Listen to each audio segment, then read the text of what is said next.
ಇನ್ನು ಇದೆಲ್ಲದರ ಜೊತೆಗೆ ಈ ಅನುದಾನದ ವಿಚಾರಕ್ಕೆ ಸಂಬಂಧಪಟ್ಟಂಗೂ ಕೂಡ ಚರ್ಚೆಗಳು ಶುರುವಾಗಿವೆ. ಅಂದರೆ ಈ ಸರ್ಕಾರದಿಂದ ಸಕ್ಕರೆ ಇಲಾಖೆಗೆ ಯಾವುದೇ ಕವಡೆ ಕಾಸಿನ ಅನುದಾನ ಕೂಡ ಇಲ್ಲ.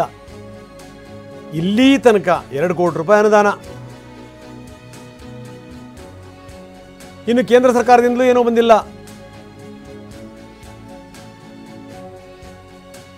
ಇಲಾಖೆ 2 ಕೋಟಿ ಅನುದಾನದಲ್ಲೇ ನಡಿಬೇಕಾಗಿದೆ. ಎಂಥ ಸ್ಥಿತಿ ನೋಡಿ.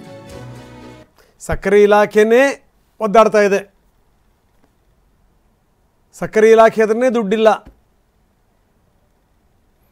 ಇಲ್ಲಿ ತನಕ 2 ಕೋಟಿ ರೂಪಾಯಿ ಅನುದಾನ ಕೊಟ್ಟಿದೆ. ಕೇಂದ್ರವೂ ಕೂಡ ದುಡ್ಡು ಕೊಟ್ಟಿಲ್ಲ. ಕಷ್ಟದಲ್ಲಿ ನಡೀತಾ ಇದೆ ಇದು. ಅಂದರೆ 2 ಕೋಟಿ ರೂಪಾಯಿ ಅನುದಾನದಲ್ಲೇನೇ ಇಲಾಖೆ ನಡೀತಾ ಇದೆ. ಇದು ಸ್ಥಿತಿ.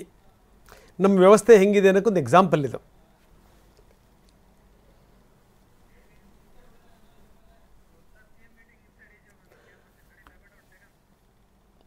ಇನ್ನು ನೋಡ್ತಾ ಇದ್ದೀವಿ ಮುಖ್ಯಮಂತ್ರಿಗಳ ಸಭೆಯ ಇನ್ಸೈಡ್ ವಿವರಗಳನ್ನು, ಎಕ್ಸ್ಕ್ಲೂಸಿವ್ ವಿವರಗಳನ್ನು ನಾವು ನಿಮಗೆ ಕೊಡ್ತಾ ಇದ್ದೀವಿ.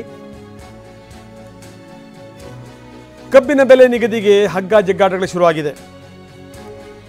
ಪ್ರತಿ ಟನ್ ಕಬ್ಬಿಗೆ 3,500 ರೂಪಾಯಿ ಕೊಡಲಿಕ್ಕೆ ರೈತರು ಆಗ್ರಹಿಸ್ತಾ ಇದ್ದಾರೆ.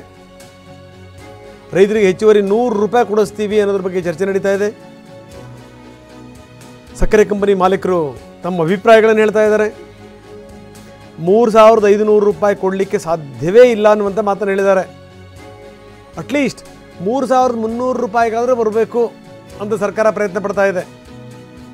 ಆದರೆ ಕಾರ್ಖಾನೆಯವರು 3,200 ರೂಪಾಯಿ ಮೇಲೆ ನಮಗೆ ಕೊಡೋಕ್ಕೆ ಸಾಧ್ಯ ಇಲ್ಲ ಅನ್ನುವಂಥ ಮಾತನ್ನು ಹೇಳ್ತಾ ಇದ್ದಾರೆ.